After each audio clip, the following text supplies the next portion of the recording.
할렐루야. 우리 옆에 사람을 축복하기 원합니다. 하나님께서 당신을 사랑하십니다. 하나님께서 당신을 사랑하십니다. 감사합니다.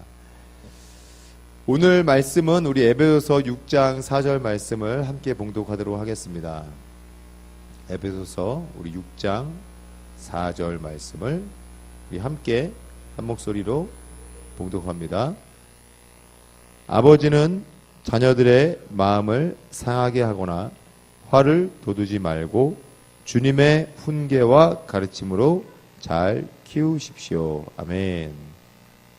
오늘 본문 말씀을 중심으로 그렇게 아버지가 된다라는 제목으로 함께 말씀을 나누겠습니다. 제가 지난주에 예기치 않게 갑자기 하나님이 마음을 주셔가지고 부모님한테 공부 때문에 많이 두들겨 맞고 혼난 간증을 제가 하게 됐던 기억이 납니다. 공부 못한다고 나를 혼내신 부모님. 왜 부모님은 나에게 왜 그렇게 공부 때문에 혼을 내었을까? 생각해보면은 저 정말 과외를 원해서 한 게 아니라 이 과외를 많이 했어요. 국영수, 과목별로 막 진짜 과외를 받고. 또 여러분 문제은행이라는 거 기억나세요? 고개를 끄덕끄덕 하시는 분들이 계시는데, 방학만 시작하면 그 다음 학기, 다음 학년 문제은행을 쌀가마니 같은 거에 한 가마니 들고 오셔가지고, 아들아, 내가 해야 될 일이란다. 이러면서 이 문제은행을 풀게 하셨던 것. 또 학원은 또 왜 그렇게 많이 다니게 하셨는지, 지금은 보습학원이라는 말을 지금 쓰지 않는데, 그런 학원들도 다녔지만, 주산학원, 태권도 학원, 음악학원, 정말 부클시 학원, 안 다녀본 학원이 없을 정도로 학원을 시키셨어요. 지금이야 이런 사교육이 보편화되어서, 사교육이 참 있는데, 제가 제 자녀들보다도 학원을 더 많이 다녔어요. 옛날에. 왜 우리 부모님은 나에게 그러셨을까? 참 풀리지 않는 숙제로 그게 살아왔습니다. 그런데 어느 날 제가 제 아들과 거실에서, 저 부모님이랑 같이 살고 있거든요. 거실에서 이제 제 아들과 장난을 치면서 제가 제 아들 엉덩이도 깨물고 볼따구도 깨물고 이러면서 뒹굴뒹굴 하고 있는 모습을 아버지가 이렇게 물끄러미 보시더니 갑자기 저에게 그러세요. 성준아, 미안하다. 그러는 거예요. 아니, 이분이 왜 그러신가? 갑자기. 아직 나이가 정정하신데, 왜 미안하다 그러시나? 왜요? 뭐가 미안해요? 그러니까 아버지가 이렇게 말씀하세요. 내가, 사실은 아버지가 일찍 돌아가셔서 너를 어떻게 키워야 되는지를 잘 몰랐다. 그래서 그냥 불안해서, 몰라서 내가 어떻게 아버지로서 너에게 해줘야 될지를 몰라서 이것저것을 너에게 강요한 것 같기도 하고 시킨 것 같기도 하고 이런 생각이 든다. 지금 네가 너 아들에게 이렇게 즐겁게 뒹굴뒹굴 하는 모습을 보니까 나는 왜 그 시절에 너에게 그렇게 해주지 못했을까라는 생각이 들면서 미안하구나 라는 말씀을 이제 해주시더라고요. 그 이야기를 듣고서 알았어요. 아버지가 내가 미워서 학원을 보내고 그렇게 공부를 시키고 공부 못하면 때리고 그런 게 아니라 어떻게 해야 되는지를 모르셔서 그냥 잘해주고 싶었는데 그게 잘하는 건 줄 알고 다른 사람들이 그렇게 하는 게 잘하는 거라고 생각해서 그렇게 따라 하시다 보니까 나에게 최선을 다하셨지만 그 방법을 모르셨구나 라는 것을 깨닫게 되었습니다. 그리고 저를 또 돌아보게 되었습니다. 그렇다면 나는 지금 부모로서 내 자녀에게 내가 잘하고 있는가? 여러분, 우리는 이 시대에 어떤 어른이 되어야 될까라는 것을 충분히 고민해보지 못한 채 어떤 부모가 되어야 될지를, 어떤 배우자가 되어야 될지를 충분히 하나님 앞에서 우리가 생각해보지 못하고 기도해보지 못한 채 배우자를 만나 결혼을 하게 되고 또 그리고 자녀를 낳고 부모가 되는 것 같습니다. 그런데 자녀를 낳았다고 좋은 엄마, 좋은 아빠가 되는 것이 아니죠. 자동적으로 되는 것이 아니죠. 누구나 다 아버지가 되어가는 과정이 있고, 어머니가 되어가는 과정이 있고, 남편이 되어가는 과정이 있고, 아내가 되어가는 과정이 있다는 것입니다. 오늘 저는 말씀을 통해서 어떻게 아버지가 될 것인가, 어떻게 어른이 될 것인가, 어떻게 부모가 되고 어떻게 배우자가 될 것인가 라는 것에 대해서 함께 나누기 원합니다. 첫째로 한번 따라해 보시기 바랍니다. 따라해 주시기 바랍니다. 나는 주인이 아닙니다. 나는 청지기입니다. 주인의식, 여러분 그 어떤 공공 건물이라든지 공공 시설에 가면은 이 붙어 있는 표지판이 있죠. 주인의식을 가지고 행해 주시기 바랍니다. 여러분의 것이라고 생각하고 사용해 주시기 바랍니다. 이런 것들을 여러분 많이 보셨을 겁니다. 주인의식은 갖는 건 중요한데, 만약에 주인이 돼서 그 공공 기물을 가지고 집에 오게 되면 어떻게 되죠? 도둑놈이 되는 거죠. 도둑이 되는 거죠. 우리는 주인의식을 가지고 책임감을 가지고 살아야 될 필요는 있지만, 이 모든 것들이 내 소유가 아니라는 것에 대해서는 분명히 해야 될 필요가 있습니다. 남자들은요, 책임감이 성취될 때, 자기가 책임감을 가지고 뭔가를 행동하고 그것이 인정을 받고 그럴 때에 존경과 그렇게 오는 명예로 인해서 그 남자들은 자신의 정체성을 가집니다. 그래서 남자들은요, 자신을 인정해주는 그 사람에게 목숨도 바칩니다. 목숨도 바칩니다. 책임감을 가진 존재로 하나님이 남자를 지으셨어요. 그런데 이 책임감을 가진 존재의 이 책임감이 잘못되어서 주인의식을 가지게 되었을 때에 선악과를, 주인의식을 잘못 이해해서 주인이 되려고 했을 때에 선악과를 먹게 되었고, 결국 사람은 타락하게 된 것입니다. 어떻게 타락하게 되었냐? 창세기 3장 17절로 19절에 아담에게 이르시되 내가 내 아내의 말을 듣고 내가 내게 먹지 말라 한 나무의 열매를 먹었은즉 땅은 너로 말미암아 저주를 받고 너는 내 평생에 수고하여야 그 소산을 먹으리라. 땅이 내게 가시덤불과 엉겅퀴를 낼 것이라. 내가 먹을 것은 밭의 채소인즉 내가 흙으로 돌아갈 때까지 얼굴에 땀을 흘려야 먹을 것을 먹으리니 내가 그곳에서 취함을 입었음이라. 너는 흙이니 흙으로 돌아갈 것이니라 하시니라. 하나님은요, 우리를 청지기로 지으셨어요. 에덴 동산을 지으시고 그것을 관리하는 청지기로 우리를 부르셨어요.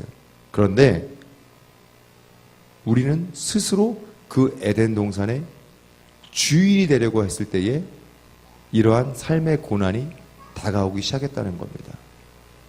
내 삶에 다가오고 있는 많은 두려움과 염려들, 문제들, 그걸로 인한 많은 고통들, 여러분 한번 잘 살펴보시기 바랍니다. 내가 주인이 되려고 해서 내가 그것을 소유하려고 했기 때문에 내 자녀에 대해서, 내 아내에 대해서, 내 남편에 대해서, 내 부모님에 대해서, 또 나의 어떤 환경들에 대해서 이것이 내 것이라는 잘못된 주인의식으로 인해서 이러한 갈등과 두려움과 어떠한 염려가 다가오고 있는 것은 아닌가. 하나님이 나에게 맡기셨고 이 모든 것의 주인은 하나님이시라는 온전한 주인의식을 가질 때에 우리는 하나님 앞에 나아가 우리의 모든 수고하고 무거운 짐을 내려놓고 하나님께서 우리에게 감당케 하시는 온전한 매니지먼트를 할 수 있는 그런 우리의 삶이 될 수 있음을 여러분 믿으시기 바랍니다. 아브라함은요, 참 책임감이 강한 사람이었어요. 이 주인의식, 우린 청직이라는 이 의식에 대해서 맨 처음 떠올랐던 사람은 아담이었는데 두 번째 떠올랐던 사람이 아브라함이었습니다. 아브라함은 하나님이 분명히 너는 너의 본토 친척 아비집을 떠나 내가 너에게 명령하는 땅으로 가라 라고 명령하셨는데 아브라함은 어땠어요? 아버지 데라를 모시고 아버지에 대한 책임감을 가지고 아버지를 모시고 왔어요.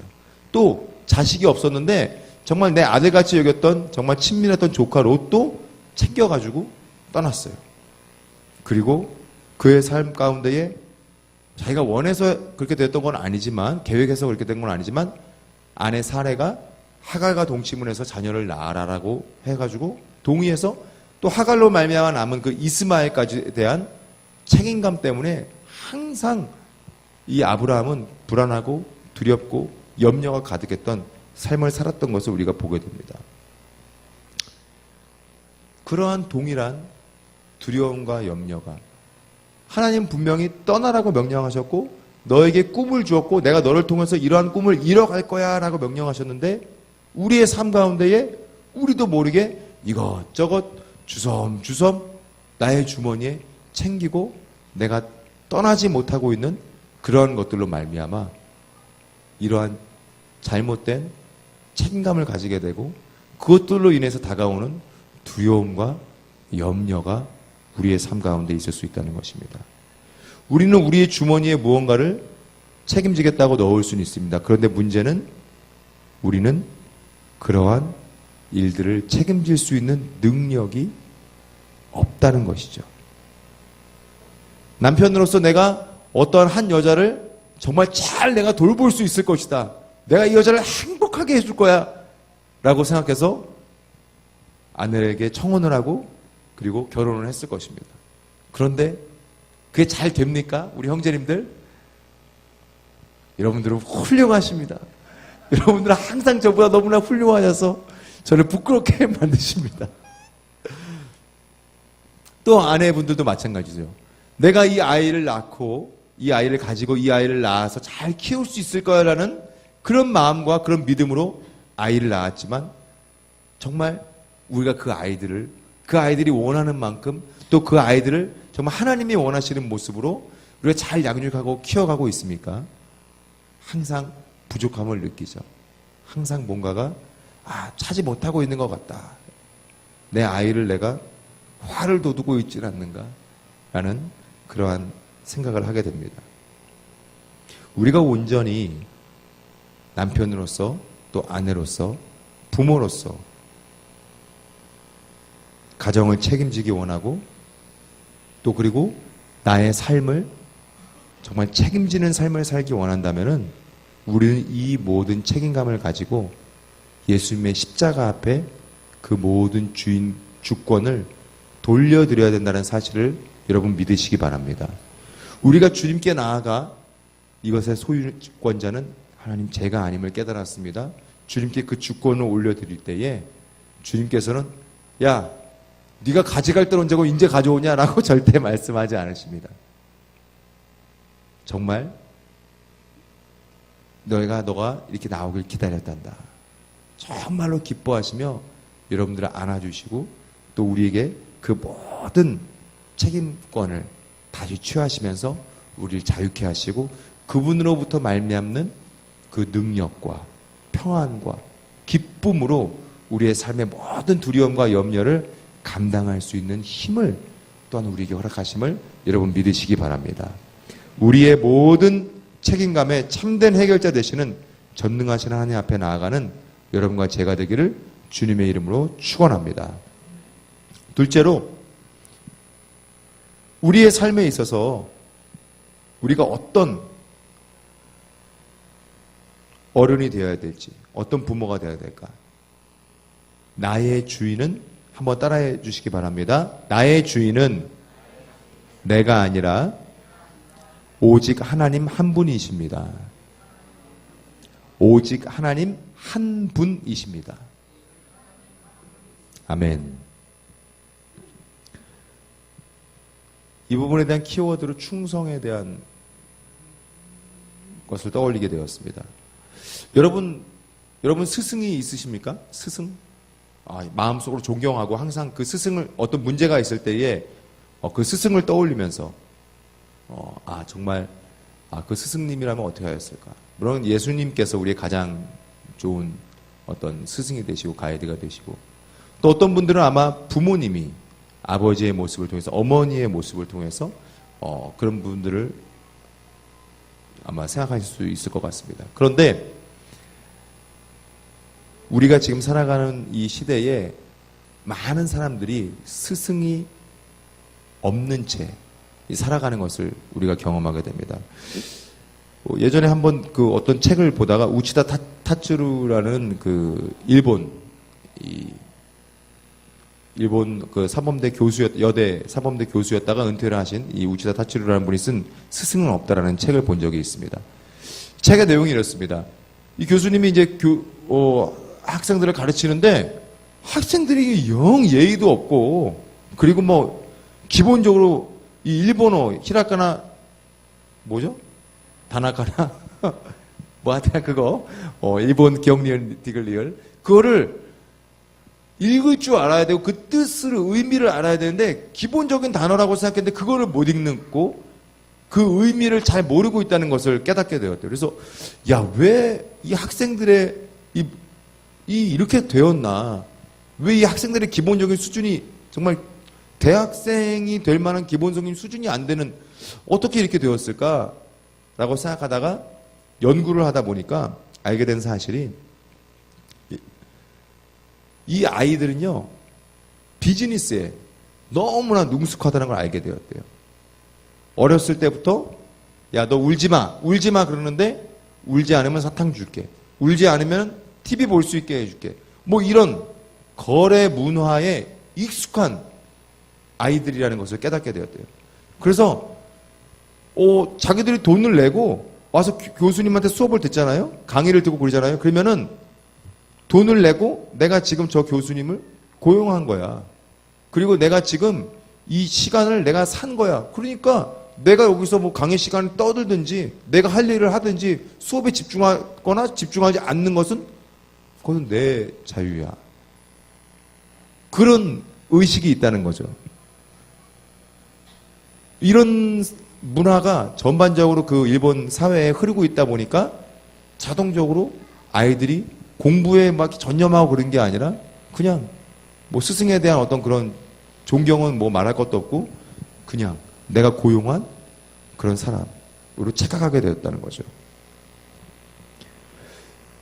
다만 일본의 얘기가 아니죠. 지금 우리가 살아가고 있는 우리 교육계, 우리가 많이 지금 그 뉴스를 통해서 접하고 있는 막 어떤 중학교에서 막 선생님이 몰매를 맞기도 하고 막 그런 일들이 있고, 교권이 추락하고 있는 이 사회의 현상을 볼 때 우리도 겪고 있는 생각이라고 생각되어집니다.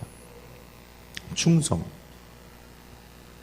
정말 충성이라는 단어가 무엇인지, 존경이라는 단어가 무엇인지 그 의미를 잃고, 어쩌면은 교회 안에서도 내가 11조를 하고 헌금을 해서 이 시간을 산 건데 내가 그거 편하게 그냥 있어도 되는 거 아니야? 뭐 이렇게 생각을 할 수 있는 그런 문화가 점점 우리 안에 들어오고 있다는 것이죠.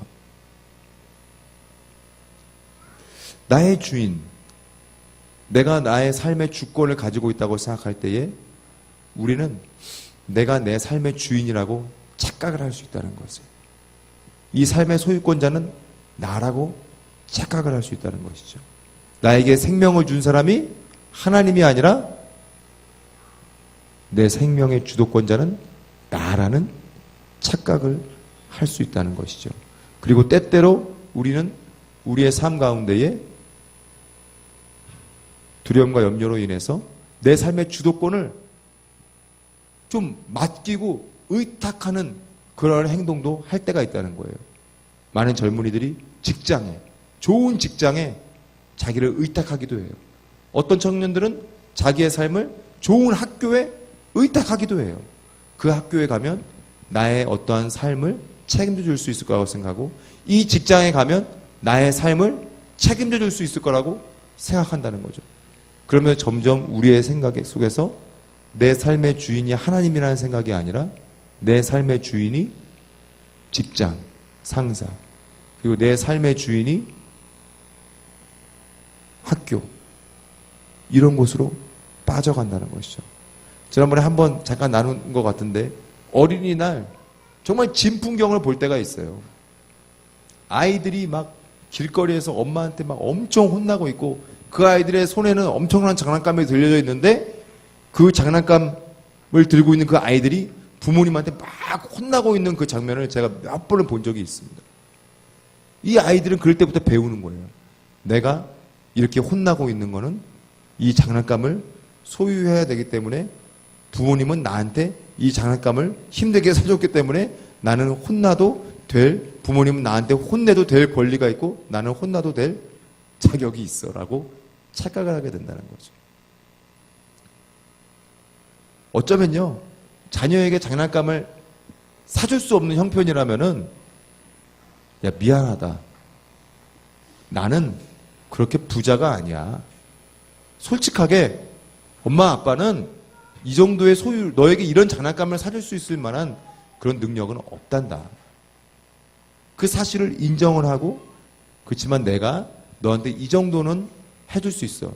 난 정말 그걸 사주고 싶지만 지금 우리 집안 형편이 그렇지 못하기 때문에 그러지 못한 거를 이해해 줄 수 있겠니? 라고 아이에게 이야기하는 솔직함이 필요하다는 거예요. 그것은 이 아이에 대한 주인 의식을, 내가 주인 주권을 내려놓고 솔직하게 하나님 앞에서 인정을 하고 그 아이에게 그것을 가르쳐 준다는 거죠. 우리의 삶의 소유권자는 내가 아니다. 돈으로 내가 내 자녀를 살 수 없다는 것.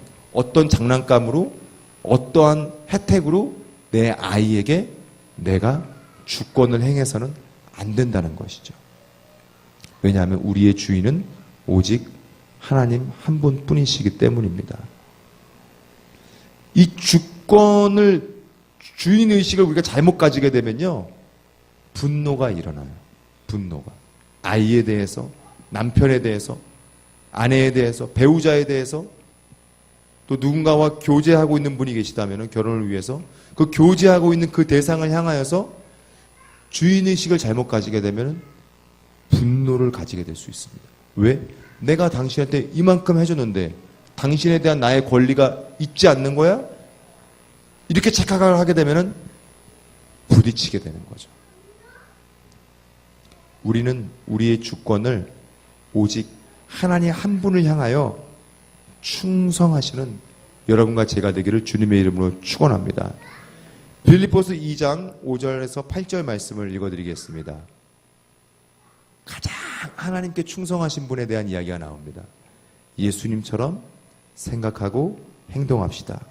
그분은 하나님과 똑같이 높은 분이셨지만 결코 높은 자리에 있기를 원하지 않으셨습니다. 오히려 높은 자리를 버리시고 낮은 곳으로 임하셨습니다. 사람의 모습으로 이 땅에 오시고 종과 같이 겸손한 모습을 취하셨습니다. 이 땅에 계신 동안 스스로 낮은 자가 되시며 하나님께 순종, 충성하셨습니다. 예수님은 목숨을 버려 십자가에 달려 돌아가시기까지 하나님의 말씀을, 명령을 따랐습니다. 하나님께 충성하게 될 때에 내 자녀에게 더 진실하게 합니다. 하나님께 충성할 때에 나의 미래의 배우자가 될 사람에게, 또 배우자에게, 나의 가족들에게 더 진실하게 하고 집중하게 하고 그들에게 겸손하게 하심을 여러분 믿으시기 바랍니다. 우리가 하나님께 충성할 때에 내 자녀와 내 가족에게, 또 나의 삶에 함께하는 분들에게 내가 책임감도 가지지 않고 막 불충성하고 그러는 것이 아니라 더 진실할 수 있고 더 충성할 수 있고 더 집중할 수 있고 더 겸손하게 행할 수 있음을 여러분 믿으시길 주님의 이름으로 축원합니다. 마지막으로 우리의 삶 가운데에 정말 하나님께 주인 되시고 참된 어른이 되고 참된 아버지가 되기 위해서 우리에게 필요한 것은, 한번 따라해 주실까요? 나는 예배자입니다. 첫 번째는 뭐였죠? 나는 주인이 아닙니다. 나는 청지기입니다. 두 번째는 나의 주인은 오직 하나님 한 분이십니다. 마지막은 가장 중요해요. 나는 예배자입니다. 여러분 모두 삶 속에서 거룩한 예배자로 살아가시길 주님의 이름으로 축원합니다. 여러분 고난이 다가올 때 우리가 가장 쉽게 뒤로 미루게 되는 게 뭘 것 같으세요? 예배예요. 내 삶의 분주함이 다가올 때 우리가 쉽게 포기하게 되는 게 뭘까요? 현대를 살아가고 있는 우리에게 있어서 예배라는 사실을 우리가 부정할 수가 없습니다. 여러분, 우리 모든 형제님들은 여러분들이 있는 가정교회의 목회자가 되시길 주님의 이름으로 축원합니다. 이 거룩한 예배자가 되는 사람, 이 사람을 성경에서 떠올려 보다가 가장 생각나게 된 인물이 야곱이에요. 야곱이 여러분 어떤 사람입니까? 그 이삭의 둘째 아들로서 형 에서를 피해서 막 살기등등한 그 형 에서를 피해서 이제 그 외삼촌 라반의 집으로 도망가다가 어느 날 그 도망가다가 그 광야에서 한 돌을 베고 잤는데, 밤이 돼가지고 잠을 잤는데 하나님의 천사가 그 땅에서 오르락 내리락 사닥다리를 타고 오르락 내리락 하는 그 모습을 보고 잠에서 번쩍 깼어요. 아, 이곳이 그냥 있는 지역이 아니구나. 이곳을 내가 베델이라고 이름을 해야겠다. 하나님이 계신 곳, 하나님의 집. 베델은 하나님의 집이라는 뜻이거든요. 그리고 이 야곱은 그의 인생 가운데서 두려움이 다가올 때, 염려가 다가올 때, 너무나 힘든 일이 다가올 때마다 어디를 가서 하나님께 예배를 드렸느냐? 바로 이 베델에 가서 예배 드리는 모습을 우리가 보게 됩니다. 이 야곱이요, 이제 형 에서와도 화해를 하게 됐어요, 결국. 그런데 이 화해를 하게 된 다음에 어떤 사건이 발생을 했냐? 그 거주하던 지역에 어떤 추장이 있었는데 그 추장의 아들이 이 야곱의 딸을 딥나를 강간을 한 거예요. 근데 문제는 거기서 끝난 게 아니라 이 누이를 강간을 했으니까 이 레위와 시몬이 어떻게 우리 딸을 강간하게 놔둡니까 아버지? 거기서 화가 나가지고 아버지한테 말도 안 하고 가가지고 그 부족 사람들을, 남자들을 다 죽여버린 거예요. 부족이 그냥 다 전멸됐어요. 그러니까 이제 이 야곱은 두려워하기 시작한 거예요. 왜? 그 부족만 거기에 사는 게 아니라 다양한 부족들이 그 주변 언저리에 살고 있었는데 그 사람들이 이제 다 적이 된 거예요. 언제 불시에 이 야곱 가족들을 습격해서 죽일지 알 수 없는 상황이 된 거죠. 그때 창세기 35장 3절에 야곱의 고백이 나옵니다. 우리가 일어나 베델로 올라가자. 내 환난 날에 내게 응답하시며 내가 가는 길에서 나와 함께 하신 하나님께 내가 거기서 제단을 쌓으려 하노라. 여러분, 우리의 삶에 분주함이 다가오고 우리의 삶에 두려움이 다가오고 문제가 발생을 하고 재정적인 문제, 가족의 어떠한 병치레로 인한 문제, 많은 문제가 다가올 때, 사업의 문제가 다가올 때에 절대로 예배를 포기하지 마시기 바랍니다. 사람을 찾아가지 마시기 바랍니다. 가장 먼저 하나님 앞에 나와 우리가 무릎으로 그 베델로 올라가, 그 베델로 나아가 가장 먼저 제단을 쌓으시고 기도하시고 함께 가족들의 손을 붙잡고 그 예배를 회복하며 나아가는 우리 모든 청년연 선교회 여러분과 제가 되기를 주님의 이름으로 축원합니다. 말씀을 맺겠습니다. 오늘 말씀드린 책임감, 충성, 이 거룩함은 우리의 삶 가운데 이미 하나님께서 우리를 지으실 때부터 우리 안에 주신 성품입니다. 하나님의 성품이에요. 그런데 이것들이 우리 안에서 굉장히 모습으로 가지각색으로 표현되어집니다. 지지난주에 우리 회장단과 함께 MT를 다녀왔습니다. 저는 깜짝 놀랐어요. 왜냐하면은 요리를 하는 남자가 있다는, 갈비를 재울 줄 아는 남자가 있다는 사실을 처음 깨달았어요. 우리 아까 광고를 내신 우리 신우 형제님이 갈비를 재워온 거예요. 너무너무 맛있게 우리가 먹었어요. 그리고 우리 사양 형제님은 제가 그냥 MT를 가자고 한마디 말을 했는데 그 일을 추진하는데 아주 그냥 평소에는 막 그냥 너무나 그냥 샌님같이 있어가지고 저는 이렇게 일을 추진력이 있게 할 수 있는 사람인가 몰랐는데 막 착착착 막 진행을 하는 거예요. 고기를 굽는 형제, 설거지를 하는 형제, 뭐 아주 그냥 훌륭했습니다. 내가 그 모습을 보면서 많이 우리 형제님들을 보면서 많이 배웠어요. 제가 갈비 재우는 법을 배워야겠구나. 이렇듯이 요리하는 남자도 있고 운동하고 운전하는 남자도 있고 또 먹는 것을 좋아하는 남자도 있고 또 그리고 많은 일을 추진할 수 있는 사람도 있고, 우리 안에는요, 이 하나님께 주신 놀라운 책임감, 충성, 그리고 거룩함이라는 이 성품들이 다 내재되어 있는데, 우리가 함께 공동체에서 예배하고 우리가 하나님의 나라를 이뤄갈 때에 이것들이 개발되어지고 발견되어지고 개발되어지고 풍성하게 열매를 맺는다는 거예요. 여러분, 우리가 함께 우리의 삶 가운데 있는 이런 하나님께 주시는 거룩한 성령의 은사들을 발견하시고 함께 연합하며 이렇게 나아가는 이 청년년 선교회 이 공동체를 보며 세상은 이렇게 말합니다. 교회라고 말합니다. 목사가 있는 곳이 교회가 아니라 여러분 한 분 한 분이 있는 그 자리가 교회라는 사실을 여러분 잊지 마시고 그 삶의 자리에서 가정교회를 이루시고 일터교회를 이루시고 아름다운 교회를 꽃피워 가시는 여러분과 제가 되기를 주님의 이름으로 축원합니다. 한 주간 우리의 삶 가운데에서 온전한 예수님의 몸된 교회를 이뤄가시길 축원합니다. 마지막으로 간증 하나를 드리고 마치겠습니다.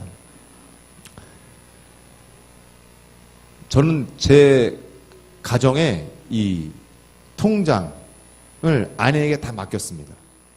몇 달 전에 이제 아내에게 다 넘겼습니다. 저희 가정의 이제 재물의 소유권자는 하나님이시지만 또 아내가 다 관리를 합니다. 그런데 그거를 넘기게 되는 순간부터 아내와 조금씩 더 갈등이 깊어지는 것을 제가 느꼈습니다. 저기 계신 자매님들이 지금 제 아내 옆에 있거든요. 그래서 왜냐면은 이 카드 값이 이제 결제될 날짜가 되면은 저한테 연락이 와요. 이 문자가. 근데 이 통장 잔고와 이 카드 값을 비교해 보는데 제가 아내에게 뭔가 이 소유권을 넘긴 다음부터 뭔가 이게 더 해퍼지는 것 같은 느낌이 드는 거예요. 이상하다. 그래서 제가 며칠 전에 지난주 중에 아내에게 전화를 했습니다. 여보, 사고는 당신이 치고 책임은 내가 져야 돼? 왜 나한테 이런 이런 어려움을 주는 거야? 라고 이제 그걸 이제 토로를 한 거죠, 제가. 뭐 이렇게 거칠게 얘기는 하진 않았습니다. 그냥 이렇게 논리정연하게 얘기했습니다. 그런데 아내랑 막 이제 전화로 옥신각신 뭐 내가 쓴 거야, 당신이 쓴 거지, 뭐 하면서 막 얘기를 하다가 아내가 이렇게 말을 해요. 제가 이제 그렇게 말했어요. 사고는 당신이 치고 책임은 내가 져야 돼요? 그러니까 아내가 이렇게 말합니다. 좀 그래주면 안 돼요, 여보? 그러는데 갑자기 제가 마음이 따뜻해지는 거예요.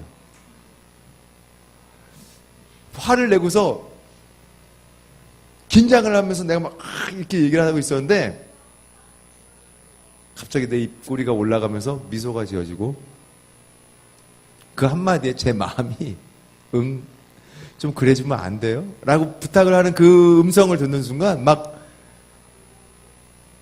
녹아지는 거예요. 여러분, 재정적인 문제로 인해서 부부의 갈등이 가장 크다 그래요, 이 현대인들에게. 근데 우리는 하나님께서 서로를 돕기 위한 존재로 부르셨습니다. 부부뿐만이 아니라요, 공동체 생활을 하다 보면 우리가 이 청년년 선교회에서 한 교회를 이루며 나가다 보면은 이런저런 갈등이 있을 수 있어요. 근데 우리는 어떤 존재로 우리를 하나님이 부르셨냐? 서로를 책임져주는 존재로 우리를 부르셨음을 여러분 믿으시기 바랍니다. 하나님은 우리에게 거룩한 책임감을 주셨습니다. 그리고 우리가 주인이 되어서 끝까지 그걸 다 책임지고 막 이렇게 붙들고 있으라고 말씀하시지 않습니다. 나에게 다 내려놓으려. 너는 자유하라. 하나님이 주시는 거룩한 청지기로서 또 하나님께 충성함으로 또 거룩한 하나님의 예배를 우리는 이 땅 가운데 회복하며 나아가는 서로를 책임져주는 존재로 부르셨음을 잊지 말고 우리가 이 한 주간 주님 안에서 승리하시는 여러분과 제가 되길 주님의 이름으로 축원합니다. 기도하겠습니다. 하나님, 이 시간 우리를 책임져 주시는 좋으신 아버지 하나님을 감사드립니다. 하나님, 우리가 서로를 만나고 또 그리고 자녀를 낳게 되고 또 어떤 분은 자녀를 이제 양육하는 이 과정 가운데 있는데 이 모든 것이 나의 소유가 아니었음을 하나님 앞에서 다시 한번 고백드립니다. 주님, 이 모든 것의 소유권자 나조차도 하나님의 소유임을 고백드립니다. 주님, 하나님께서 주인 되어 주시옵시고 우리에게 맡기신 청지기로서의 책임감, 청지기로서의 충성심, 그리고 우리가 회복해야 할 거룩한 삶의 예배, 우리가 이것을 잊지 않고 어떠한 고난과 역경이 다가올지라도 우리가 서로를 책임지고 서로를 돌보며 온전한 주님의 교회를 이루어갈 수 있도록 인도하여 주시옵소서. 감사드리며 예수님의 이름으로 기도합니다.